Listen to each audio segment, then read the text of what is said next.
ಪ್ರಿಯರೇ, ದಿನದ ಬದುಕಿಗೊಂದು ಕ್ರಿಸ್ತನ ಈ ದನಿ ನಮ್ಮೆಲ್ಲರಿಗೂ ಪ್ರೇರಣೆಯಾಗಲಿ. ಪೂಜಾ ವಿಧಿಯ ಸಾಧಾರಣ ಕಾಲದ 15ನೆಯ ವಾರ, ಜುಲೈ 13, 2026 ಸೋಮವಾರ. ಸಂತ ಮತ್ತಾಯನು ಬರೆದ ಪವಿತ್ರ ಶುಭ ಸಂದೇಶದಿಂದ ವಾಚನ. 10ನೇ ಅಧ್ಯಾಯ 34ರಿಂದ 11ನೇ ಅಧ್ಯಾಯ ವಚನ 1ರವರೆಗೆ. ಆ ಕಾಲದಲ್ಲಿ ಯೇಸು ತಮ್ಮ ಶಿಷ್ಯರಿಗೆ ಹೀಗೆಂದರು: ನಾನು ಲೋಕಕ್ಕೆ ಸಮಾಧಾನವನ್ನು ತರಲು ಬಂದನೆಂದು ಭಾವಿಸಬೇಡಿ. ಸಮಾಧಾನವನ್ನಲ್ಲ, ಛೇದಿಸುವ ಖಡ್ಗವನ್ನು ತರಲು ಬಂದೆನು. ತಂದೆಗೆ ವಿರುದ್ಧ ಮಗನಿಗೂ, ತಾಯಿಗೆ ವಿರುದ್ಧ ಮಗಳಿಗೂ, ಅತ್ತೆಗೆ ವಿರುದ್ಧ ಸೊಸೆಗೂ ಭೇದ ಹುಟ್ಟಿಸಲು ಬಂದೆನು. ಒಡ ಹುಟ್ಟಿದವರೇ ಒಬ್ಬನ ಕಡು ವೈರಿಗಳಾಗುವರು. ನನ್ನನ್ನು ಪ್ರೀತಿಸುವುದಕ್ಕಿಂತ ಹೆಚ್ಚಾಗಿ ತನ್ನ ತಂದೆಯನ್ನು ಅಥವಾ ತಾಯಿಯನ್ನು ಪ್ರೀತಿಸುವವನು ನನ್ನವನಾಗಲು ಯೋಗ್ಯನಲ್ಲ. ನನ್ನನ್ನು ಪ್ರೀತಿಸುವುದಕ್ಕಿಂತ ಹೆಚ್ಚಾಗಿ ತನ್ನ ಮಗನನ್ನು ಅಥವಾ ಮಗಳನ್ನು ಪ್ರೀತಿಸುವವನು ನನ್ನವನಾಗಲು ಯೋಗ್ಯನಲ್ಲ. ತನ್ನ ಶಿಲುಬೆಯನ್ನು ಹೊತ್ತು ನನ್ನನ್ನು ಹಿಂಬಾಲಿಸದವನು ನನ್ನವನಾಗಲು ಯೋಗ್ಯನಲ್ಲ. ತನ್ನ ಪ್ರಾಣವನ್ನು ಕಾಪಾಡಿಕೊಳ್ಳುವವನು ಅದನ್ನು ಕಳೆದುಕೊಳ್ಳುತ್ತಾನೆ. ನನಗೋಸ್ಕರವಾಗಿ ತನ್ನ ಪ್ರಾಣವನ್ನು ಕಳೆದುಕೊಳ್ಳುವವನು ಅದನ್ನು ಕಾಪಾಡಿಕೊಳ್ಳುತ್ತಾನೆ. ನಿಮ್ಮನ್ನು ಸ್ವಾಗತಿಸುವವನು ನನ್ನನ್ನು ಸ್ವಾಗತಿಸುತ್ತಾನೆ. ನನ್ನನ್ನು ಸ್ವಾಗತಿಸುವವನು ನನ್ನನ್ನು ಕಳುಹಿಸಿಕೊಟ್ಟಾತನನ್ನೇ ಸ್ವಾಗತಿಸುತ್ತಾನೆ. ಪ್ರವಾದಿಯನ್ನು ಪ್ರವಾದಿಯೆಂದು ಸ್ವಾಗತಿಸುವವನು ಪ್ರವಾದಿಗೆ ಸಿಗುವ ಪ್ರತಿಫಲವನ್ನು ಪಡೆಯುತ್ತಾನೆ. ಸತ್ಪುರುಷನನ್ನು ಸತ್ಪುರುಷನೆಂದು ಸ್ವಾಗತಿಸುವವನು ಸತ್ಪುರುಷನಿಗೆ ಸಿಗುವ ಪ್ರತಿಫಲವನ್ನು ಪಡೆಯುತ್ತಾನೆ.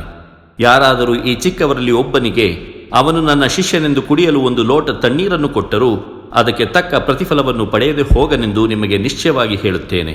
ಯೇಸು ತಮ್ಮ 12 ಮಂದಿ ಶಿಷ್ಯರಿಗೆ ಆದೇಶವನ್ನು ಕೊಟ್ಟಾದ ಮೇಲೆ ಅಲ್ಲಿಂದ ಹೊರಟು ಉಪದೇಶ ಮಾಡುವುದಕ್ಕೂ ಬೋಧಿಸುವುದಕ್ಕೂ ಹತ್ತಿರದ ಊರುಗಳಿಗೆ ಹೋದರು. ಪ್ರಭುವಿನ ಶುಭ ಸಂದೇಶ. ಕ್ರಿಸ್ತರೇ ನಿಮಗೆ ಸ್ತುತಿ ಸಲ್ಲಲಿ. ಚಿಂತನೆ: ಕ್ರೈಸ್ತ ಜೀವನ ಕಠಿಣ ಆಯ್ಕೆಗಳ ಹಾದಿ.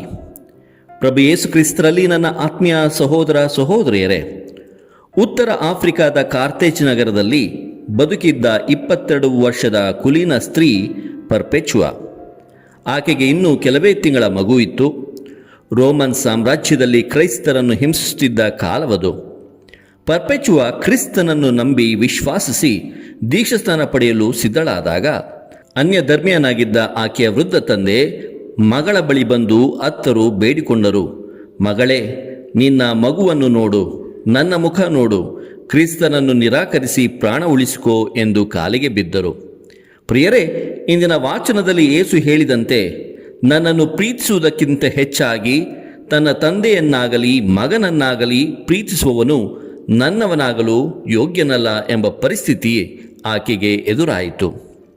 ಪರ್ಪೆಚುವಾ ಅಲ್ಲಿಯೇ ಇದ್ದ ಒಂದು ನೀರಿನ ಹಂಡೆಯನ್ನು ತೋರಿಸಿ ತಂದೆಗೆ ಕೇಳಿದಳು: ಅಪ್ಪ, ಆ ಹಂಡೆಯನ್ನು ಬೇರೆ ಹೆಸರಿನಿಂದ ಕರೆಯಲು ಸಾಧ್ಯವೇ?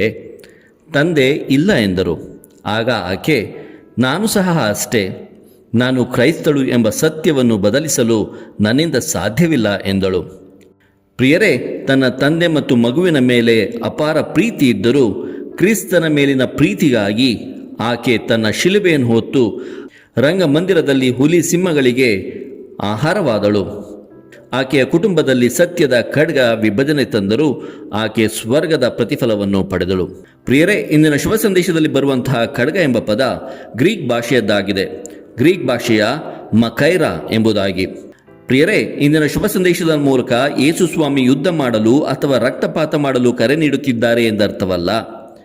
ಸೆಮೆಟಿಕ್ ಸಾಹಿತ್ಯದ ಶೈಲಿಯಲ್ಲಿ ಇದು ಆಯ್ಕೆಯ ತೀಕ್ಷ್ಣತೆ ಮತ್ತು ವಿಭಜನೆಯನ್ನು ಸೂಚಿಸುತ್ತದೆ. ಯೇಸು ಪ್ರಕಟಿಸುವ ಸತ್ಯವು ಎಷ್ಟು ಪರಿಶುದ್ಧವಾಗಿದೆ ಎಂದರೆ ಅದು ಸಮಾಜ ಮತ್ತು ಕುಟುಂಬವನ್ನು 2 ಭಾಗಗಳಾಗಿ ಸೀಳುತ್ತವೆ: ಸತ್ಯವನ್ನು ಒಪ್ಪಿಕೊಳ್ಳುವವರು ಮತ್ತು ಸತ್ಯವನ್ನು ವಿರೋಧಿಸುವವರು. ಪ್ರಿಯರೇ, ಒಬ್ಬ ಪ್ರವಾದಿಯನ್ನು ಸ್ವಾಗತಿಸುವವನು ಮತ್ತು ಒಂದು ಲೋಟದ ತಣ್ಣೀರು ಕೊಡುವವನು ಎಂಬ ವಾಕ್ಯಗಳೊಂದಿಗೆ ಯೇಸು ಇಂದಿನ ಶುಭ ಸಂದೇಶದ ಅಧ್ಯಾಯವನ್ನು ಮುಗಿಸುತ್ತಾರೆ. ಇದರ ಅರ್ಥ, ಕ್ರಿಸ್ತನ ಸತ್ಯವೆಂಬ ಖಡ್ಗವು ಲೌಕಿಕ ಸಂಬಂಧಗಳನ್ನು ಸೀಳಿದರೂ ಅದು ವಿಶ್ವಾಸಿಗಳ ನಡುವೆ ಆಧ್ಯಾತ್ಮಿಕ ಆತಿಥ್ಯ ಮತ್ತು ಹೊಸ ದೈವಿಕ ಕುಟುಂಬವನ್ನು ಸೃಷ್ಟಿಸುತ್ತದೆ ಎಂಬುದರ ಅರ್ಥವಾಗಿದೆ. ಪ್ರಿಯರೇ, ಇಂದಿನ ಶುಭ ಸಂದೇಶದ ಆಳವಾದ ಅರ್ಥವನ್ನು ಧ್ಯಾನಿಸೋಣ. ಮೊದಲನೇದಾಗಿ, ಯೇಸು ನಮ್ಮ ಕುಟುಂಬಗಳನ್ನು ದ್ವೇಷಿಸಲು ಹೇಳುತ್ತಿಲ್ಲ. ಬದಲಿಗೆ ನಮ್ಮ ಜೀವನದಲ್ಲಿ ದೇವರ ಸ್ಥಾನ ಮೊದಲನೆಯದಾಗಿರಬೇಕು ಎಂದು ಒತ್ತಿ ಹೇಳುತ್ತಿದ್ದಾರೆ. ದೈವಿಕ ಮೌಲ್ಯಗಳು ಮತ್ತು ಕೌಟುಂಬಿಕ ಒತ್ತಡಗಳ ನಡುವೆ ಸ್ಪರ್ಧೆ ಬಂದಾಗ ನಾವು ದೇವರನ್ನು ಆರಿಸಿಕೊಳ್ಳುವರಾಗಬೇಕು. ಇನ್ನು ಎರಡನೆಯದಾಗಿ, ಶಿಲುಬೆಯನ್ನು ಹೊರುವುದು. ಶಿಲುಬೆ ಎಂದರೆ ಕೇವಲ ಕಷ್ಟಗಳಲ್ಲ, ಕ್ರಿಸ್ತನ ಮೌಲ್ಯಗಳಿಗಾಗಿ ಜಗತ್ತಿನಲ್ಲಿ ಅಪಮಾನ, ನಷ್ಟ ಮತ್ತು ನೋವುಗಳನ್ನು ಸ್ವ ಇಚ್ಛೆಯಿಂದ ಅನುಭವಿಸಲು ಸಿದ್ಧರಿರುವುದು. ಇನ್ನು ಮೂರನೆಯದಾಗಿ, ಸಣ್ಣ ಕಾರ್ಯಕ್ಕೂ ದೊಡ್ಡ ಪ್ರತಿಫಲವನ್ನು ಇಂದಿನ ಶುಭ ಸಂದೇಶದಲ್ಲಿ ಆಲಿಸುತ್ತೇವೆ.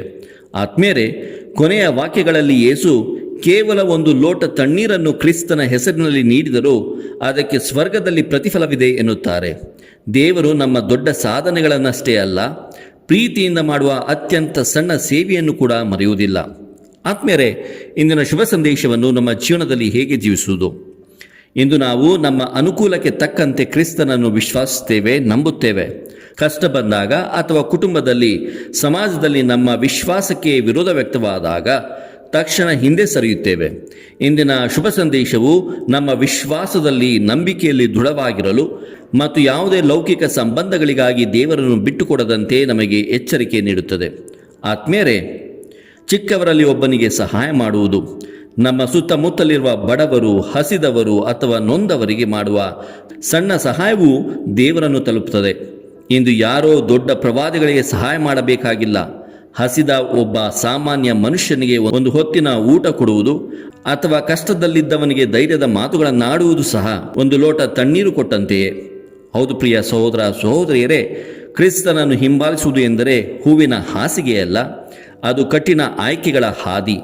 ನಮ್ಮ ಸಂಬಂಧಗಳು, ಆಸ್ತಿ ಅಂತಸ್ತುಗಳಿಗಿಂತ ದೇವರಿಗೆ ಮೊದಲನೆಯ ಸ್ಥಾನ ನೀಡೋಣ ಮತ್ತು ನಮ್ಮ ದೈನಂದಿನ ಸಣ್ಣ ಸತ್ಕಾರ್ಯಗಳ ಮೂಲಕ ದೇವರ ಸಾಮ್ರಾಜ್ಯವನ್ನು ಕಟ್ಟೋಣ. ದೇವರು ನಮ್ಮೆಲ್ಲರನ್ನು ಆಶೀರ್ವದಿಸಲಿ. ಇದು ಧ್ವನಿ ಮಾಧ್ಯಮ ಮನೆಯ ಕೊಡುಗೆ.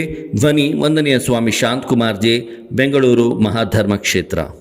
ಪ್ರಿಯರೇ, ಈ ಚಾನೆಲ್ ಅನ್ನು ಸಬ್ಸ್ಕ್ರೈಬ್ ಮಾಡಿ ಪ್ರತಿದಿನ ದೇವರ ವಾಕ್ಯವನ್ನು ಆಲಿಸುತ್ತಾ ಅದನ್ನು ಇತರರೊಂದಿಗೆ ಹಂಚಿಕೊಳ್ಳಲು ನಮಗೆ ನೆರವಾಗಿರಿ. ಧನ್ಯವಾದಗಳು.